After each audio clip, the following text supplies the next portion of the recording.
Today's episode of Burnt Out is brought to you by Code Green, keeping a first responder's well-being our priority. Turning Point Madison County, a 24/7 call helpline that assists people in life-altering situations with a primary focus on addictions and mental illnesses. And by Bridges of Hope, accredited care for substance use disorders. For more information on our sponsors, please visit burntoutpodcast.org. Engine 1 out, World Trade Center, 1060. Send every available ambulance, everything you got to World Trade Center now. Type 4, 1060, been transmitted.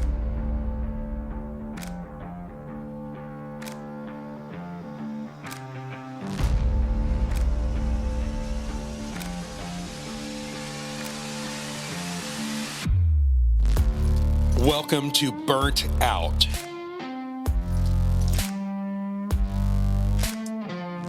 The Burnt Out podcast shares stories of firefighters, emergency medical personnel, and other first responders around the world to create a pathway to save lives.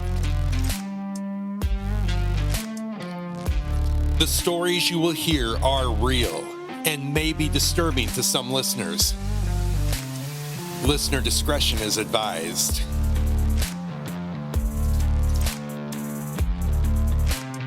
And now I'd like to introduce you to your host to Burnout, a 33-year retired veteran of the fire department, Skip O. Okay, I'd like to thank Sean for the great introduction to Burnout. We're here with David Wolff. He is a military vet for a number of years. He has walked through the darkness and entered the light. So, David, thank you for being on our show today. Thank you, Skip. Happy to be here. David, where are you from and what's that noise in the background? I'm from San Diego, California, and I live right underneath the flight path for San Diego International Airport, so I apologize for that noise. No, that's fine. I just, in case somebody's wondering what it was, that's awesome. But I know I appreciate you being on here. I heard a brief description of your story, and it just piqued my interest. So I thought we needed to bring you on here as a representative of the military about PTSD, addiction, and different other things. Could you give a little brief thing about who you are, your family, and just a little bit, and then we'll go into your other parts of your story. Sure. I'm from San Diego, California. I am 54 years old. I come from a long military background, all the way back to the Revolutionary War. The most important men in my life growing up were my grandfather, who was a Pearl Harbor survivor, and my father, who went through the Vietnam War and became an E9 very quickly, or as some people might know, a master chief, by the time he got done after 23 years. And so just enjoying life down here in sunny California. And I was stationed in West Germany, Germany. I was there during the time that the wall fell. And then I ended up in a minimum security prison in Fort Riley, Kansas, and thank God it wasn't the other one in Leavenworth, because it very easily could have been, but God stepped in and intervened on my behalf. Well, I'm sure glad you're here with us today. And what branch of the forces did you serve? I served in the United States Army, sir. That's great. Like I shared with you, you're a great guy, because that's what my dad and brother served in the Army. Yeah. It's the only one that matters. I'm just kidding, guys. Just kidding. If anybody would like to send a message to David, I can forward it to him for that comment. No, I tell you what, it's like firemen, policemen. We jab each other back and forth, but we're right there for each other when the fire or the gunfire is there. We're there. We have each other's backs. Yeah. Well, let's go back a little ways. When you're growing up, and like you said, some of your family was already in military. Say 18, 19 years old. What was your dreams back then? Honestly, my dreams, I've always been a bit of an entrepreneur. So I wanted to own my own business, and I wanted to be the captain of my own destiny. I wanted to be the person that I looked in the mirror and say, what are we going to do today, boss? Are we going to go to work, or are we going to go play with our friends? And I would love to be in a position to play with my friends all the time. I'm not there yet, but I will be shortly. That's awesome. So kind of going like right before you joined the military, what what helped you make that decision? Other than, your family being in it, but what other things helped you make that decision? Oh, one really high night, to be honest with you. I was smoking joints with my buddies in high school. We were all talking about what we were going to do in life, and we were coming back from, I believe, the Bay. And you remember that old song that says, Army, did it, be all that you can be in the Army. So that came on right as I was taking a hit of a joint, and I saw it on a billboard, and I was like, it's a sign from God. I should go to join the Army right now. And that's what I went and did. So you're kind of a spur of the moment, dude. Let's do it. Yeah, exactly. Like I've always been that way. So when you got in the Army, you're in boot camp. Was there any regrets or like, what did I do? Oh no, not there, but absolutely not there. I thrived in boot camp. I loved it. I loved being pushed. I loved being yelled at. I'm still kind of that way today. It's funny. My girlfriend thinks it's cute to do that sometimes, but it's, I just let her get away with it. That's cool. Well, where'd you do boot camp at? You might have said something I didn't. Oh, so I went to boot camp at Fort Dix, New Jersey back in 1986. And we actually, on our qualification day, we actually ended up in the worst lightning storm to hit New Jersey in over 100 years. And my senior drill sergeant, who loved to gas me every time we went on a march, pulled us all into formation in the pouring rain and said, see all those cattle trucks going back for all those other guys? You're not getting one of those. I'm a tab ranger, and we're staying out here and we're doing this. So that's what we did. Like, he was awesome. I love that guy. That's great.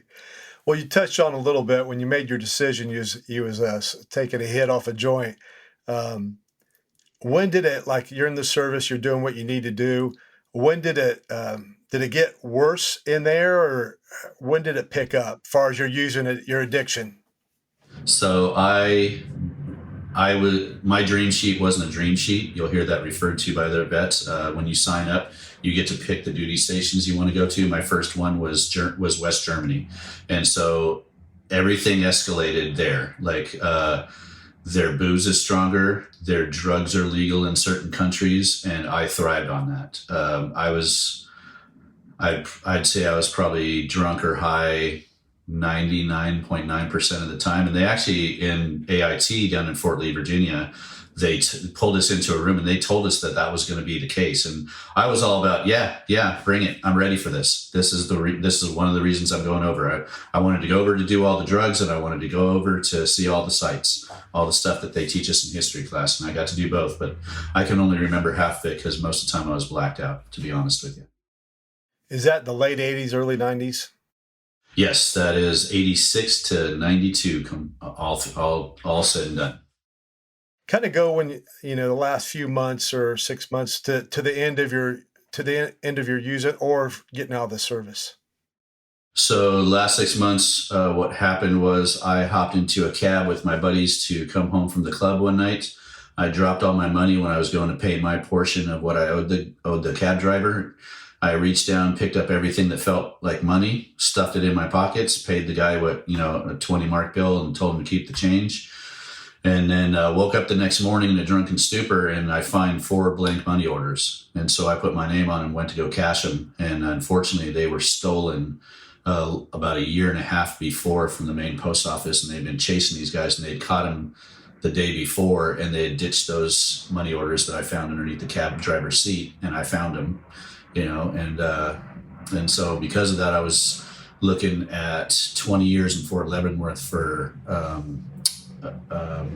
different counts of forgery, number 1, and conspiracy to commit forgery, because I told my buddies we were going to go cash the checks and go have a big party down in Frankfurt. And next thing I knew, I was arrested and went through the whole military justice process. And in the final stages, when they do the penalty phase, they had found out they'd interviewed those guys that they thought I was part of their group, and found out that I wasn't. And so the penalty phase was supposed to be 20 years in Leavenworth, but like I said, God stepped in and he said, I'm gonna help you out here. Let's see if you can help yourself, and dropped everything down to misdemeanors. And I ended up doing 2 years. Well, not quite 2 years. I did 1.5 years in Fort Riley, Kansas, and I did 6 months in the Gulf for the war. because I was an expert with 50 caliber machine gun, and they needed 50 cal gunners. So And that was a volunteer thing too. So what you could do, you could volunteer and get out, and then go over there and serve in the war. Yep. Well, it was certain number of us that it depended on the severity of your crimes, and it depended on whether or not you had the weapons expert. And there was like a group of, I want to say less than 20 of us got pulled in that room, and 10 of us volunteered because they offered to knock off some time. I was all about getting out of there as soon as I could without actually running away. Sure. Well, do you feel comfortable sharing about when you was over there at the Gulf? Sure. I was a cook, so my only duty really was to transport food to the troops on the front lines, and to also deliver MREs. And we only saw a little bit of action. Usually it was just situations where they like to act like they were going to give up, and then they wouldn't. We get in weapons range, and then they'd open up on us and, try to get us from all angles, like trap us. But we were in a tank, and so there wasn't much trapping to be done. I was what I commonly refer to myself as target practice, because I was the guy that sat up out of the Bradley. And then the only other thing, the thing that impacted me the most was a lot of times we would come out on, there was a certain highway we were going towards Kuwait, and we would come up on burned out vehicles with bodies still in them, and we'd have to bag and tag them as we went along. So that, like, my PTSD surrounds that kind of stuff, death. And, unfortunately, as you go through life, death becomes more prevalent because, we're given a finite amount of time on this planet. And I feel like I wasted a good 30 years of that in my drug addiction from the time I was 7 till I was 37. So it's just hard, you see a burned out body. It's different because when I got back, I became a transporter. I was the guy who would go pick up from crime scenes and stuff like that. And so I think that impacted me more than the war did, seeing people dead on a toilet and stuff like that, and their brains blown out against, because they committed suicide and pulled a trigger. And it just kind of reaffirmed to me what I couldn't do was take myself out like that. I tried to take myself out with drugs later on. If you don't mind, I'd like to talk about my daughter. Absolutely. Go ahead and go for it. Mm-hmm. So I met this wonderful young woman in a bar, because that's where we go to fall in love. And we got pregnant, and about 30 days after my daughter was born, she stayed in the NICU unit the whole time. But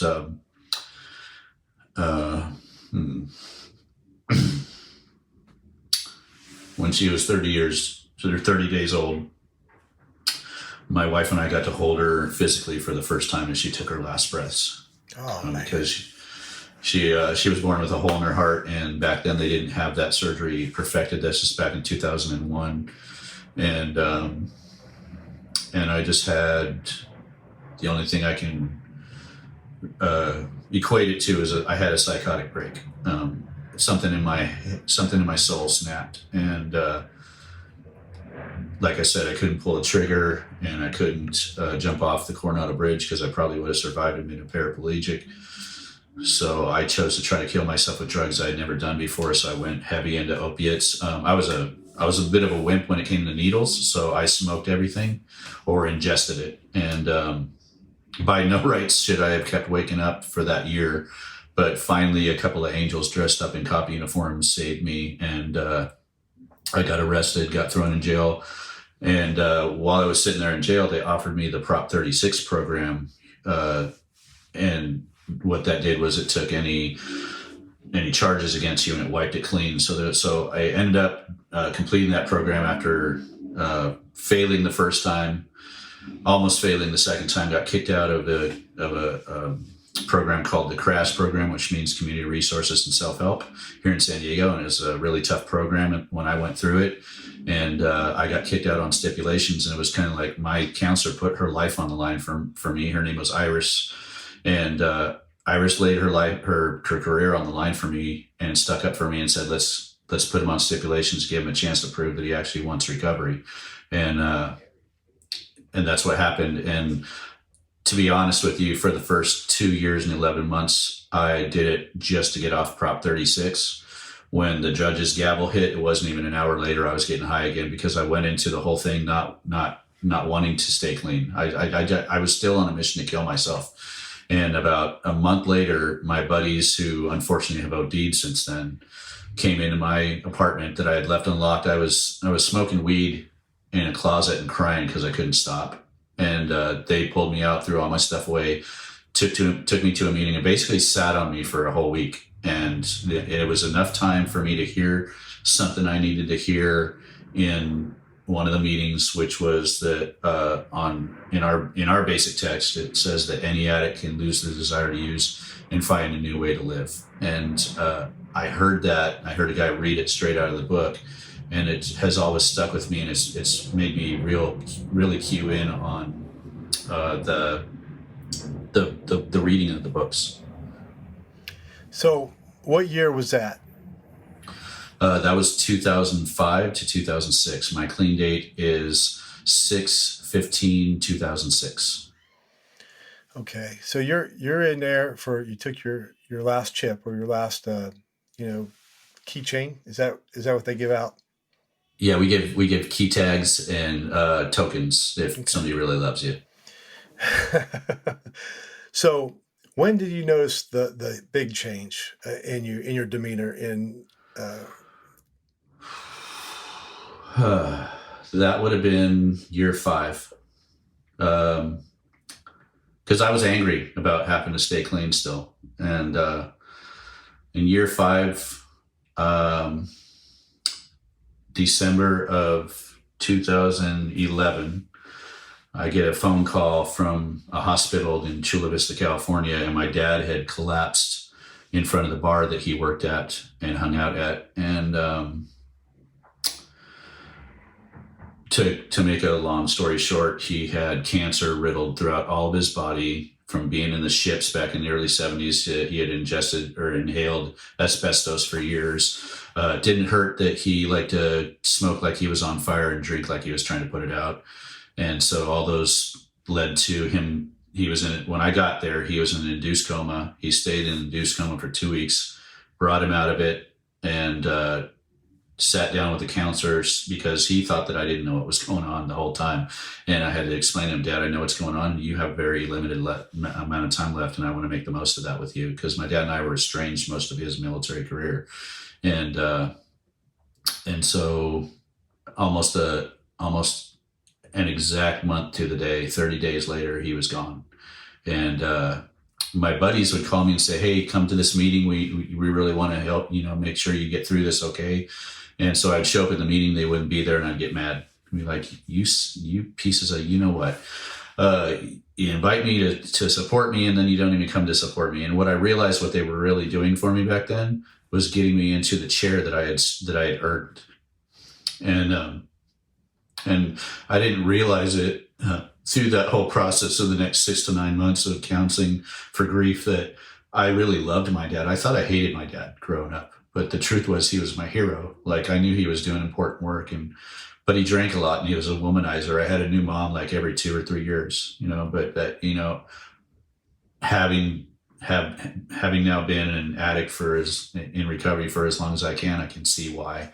I can understand what his demons must have been. I mean, he was in the Vietnam War. I don't even want to try to guess what he went through. And mad props to anybody that's listening that is a Vietnam veteran. My hat is off to you, because you experienced way more worse stuff than most of us have. Well, David, with all the stuff that happened and the 5 years into it, how do you use your experiences in the military in a 12-step recovery thing to help other people? What do you do today, or to help people? Well, this is going to sound kind of messed up, but I use brutal honesty. I am very honest about what addiction is. I am very honest about what the gifts of recovery can be, if a person will make the choice, because it all comes down to a choice. We all have a choice. We can pick up and use, and nowadays die. I just lost a kid this morning. Got my little NA daughter called me up, and I guess she'd been seeing the guy, and they found him dead in the bathroom of the sober living of a friend of mine that he was in. And this is a kid that I've seen in meetings many times. He's heard me share, and I share straight up, like, all it takes is one bad decision nowadays. You think you're going to go do one thing, and they're loading the drugs with fentanyl and other things that are coming out of the East now. I think it's pseudo fentanyl, which is 10 times stronger than the regular stuff. And I try to be a voice of as much compassion as I can be, but with a very rough edge is the best way to describe my way of doing that. I just believe that people need to know the truth about what drugs can do, and that they also need to know that,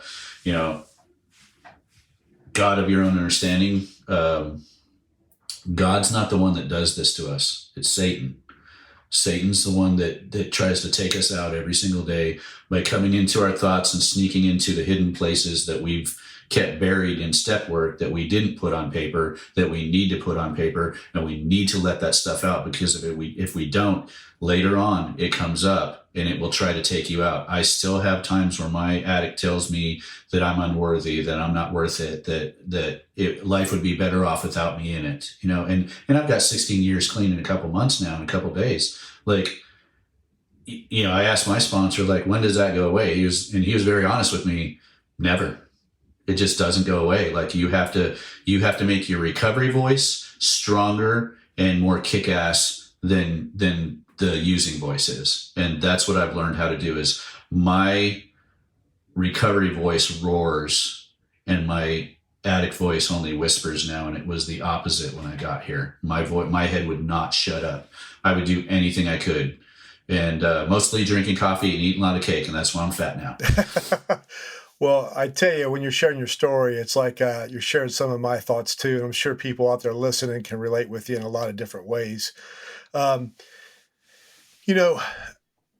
For me, when I sobered up, I tried to be an atheist, and you told me something earlier. I said I didn't believe. I said I didn't believe in anything, and you corrected me. What'd you tell me? I told you, you believed in nothing, and that's believing in something. I like that. Those little taglines in a 12-step program, I tell you, those things keep me going. Just like I heard one, and this is an old one. If you're going through hell, keep walking. And, yep. But I came in as an atheist, didn't believe in myself or nothing. And then I got around guys like you who did believe. And then that it worked out, because in their conversation, they were freely about sharing what they believe in. They didn't push anything on me. But I really appreciate your heart, how you can be yourself, but still be respectful of others. And that's good. Everybody can have an opinion, but it's, we can always be respectful of one another. Well, what I love is that we're all allowed to have our own higher power. That was the biggest thing for me. And I'll give you another tagline, something from the military. The only way to get through it is to get through it. And most of the times you got to go through it. And that applies to recovery as well. We're going to get hit by stuff. Like, look at what's been going on in our country. Like, lots of people are unhappy. Lots of people were isolated. You don't do that to us.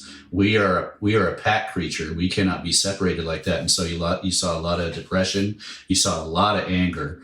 And what I've seen is a lot of death, a lot of unnecessary death, because you isolate an addict or an alcoholic on top of that. That's hell for us. We need our meetings. We need our societies. Without those, we're lost. Like, that's just my belief. Well, the death that you've been through in your life, the horrible losing a child, that's horrible. And then the other things that you've seen and witnessed. And plus, you're in there, you just shared about a young blood that lost his life today. How did you do anything else? Do you go to therapy, or do you do something else other than a 12-step program? Well, I get to access the VA, and the VA has a lot of good PTSD programs and a lot of good grief. Family grief is I would recommend that to the whole family, because it's more than just, we think it's just us, and it's not. We touch everybody's lives around us, and whether we want to believe that or not, that's the truth. And I can remember When my mom came back into my life, I hadn't seen her, God, since I was 1, and she came back in when I was like 42 after my dad passed away. And come to find out, I have 3 brothers. I don't call them half brothers because we're brothers, and they're all actively drinking and using, and they're going through their own struggles. And my hope every time that I sit down in a chair is that one day I'm going to see my brothers sitting next to me in those chairs, and that we're all going to be thriving in life, because somebody's got to be the example in the family. And I'm the oldest brother. I know I kind of got off topic there. Sorry, but no, you're okay. But anybody that loves us should be going to the Al-Anons and the Narcanons and whatever else Anons. Like, everybody's got a name for everything now. That's good. There's somebody that might be listening and they're driving to work, or they're just in their car, not knowing which direction to go, or sitting by themselves in an apartment, whatever the situation is, man, woman, military, first responder, they're struggling, whether it's with PTSD, addiction, depression. You got a chance to talk to them for 2 minutes. What are you going to say to them? I'm going to tell them that they are on this planet for a reason, and that reason is to impact other people. And at our base core, I believe we all want to help people.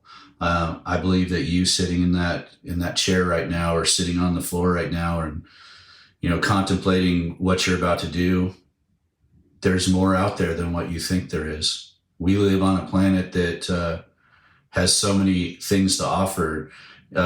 Your neighbor, who you think might hate you, probably actually loves you, or maybe he doesn't even think about you at all because you haven't taken the time to even talk to him.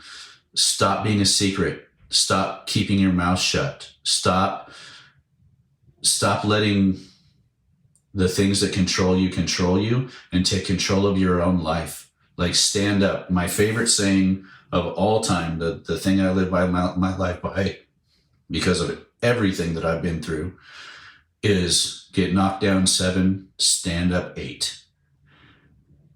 There's no other thing that I can say to you. I can give you my heart, and I can give you my tears. But at the end of the day, you have to make a choice and choose you above everything, and choose it above the bull crap that's going on in your life. I don't care if you're going through a divorce, a breakup. I don't care if you're struggling with wanting to use a drug right now. Grasp on to somebody else that has more experience than you. This is something my first sponsor told me.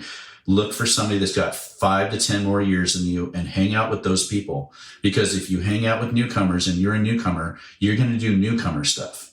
And that's going to take you right back out. I've watched it happen. I can't even count anymore how many times I've watched somebody go out over something dumb. Stay out of the drama. Like, stay out of the drama of life in general. Get off the news. Go live. Go hiking. Go swimming. Whatever it makes your soul light on fire, go do that. Go do that instead of what you're about to do. And whether you believe this or not, your life matters. And especially if you are a first responder, a nurse, a doctor, somebody sees the horror every single day, a military member that's been through it, especially with the last war, with all these kids coming back, your life still matters. There is still more for you to do. Let whatever you believe in use you to help other people. And the way that you do that is you tell your story. You come on this podcast with Skip. You put it out there to your friends like, hey, I want to go do this. And then you reach out to Skip and reach out to somebody you know, like myself. If you know me, come ask me how you get in contact with this man. I'd be happy to do it. And, I hope you put it out there right now at the end of this, how to get a hold of you, because I believe that you're going to enact a whole lot of change in the communities for the betterment of society. And I commend you for what you're doing. And I thank you for giving me the honor to come on and talk for just even a little bit. Well, David, thank you for spending time with us, and I love your heart. If you want to get a hold of David or the podcast, you can go to burntoutpodcast.org, and then you can send us a message, and I'll get you in touch with David. If you need help 24/7, go to worldwidepeersupport.org. That's worldwidepeersupport.org. There's a phone number you can call for suicide prevention, And there's also a phone number you can call for peer support. We do, the Worldwide Peer Support does 3 Zoom meetings a week, Tuesdays, Thursdays, and Sundays at 8 p.m. Eastern. You can jump on there and you'll see some first responders around the United States that are willing to help you. But David, again, thank you for being on here. And I'd like to thank everybody for listening to us. Just remember, go home tonight, shut the radio off, and get some sleep. God bless.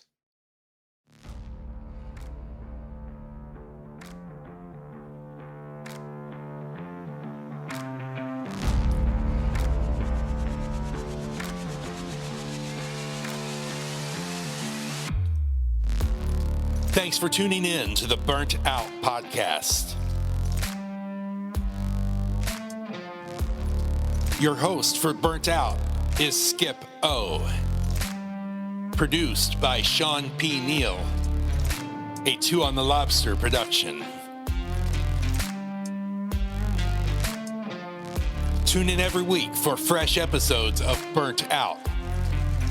And visit burntout.org for more information.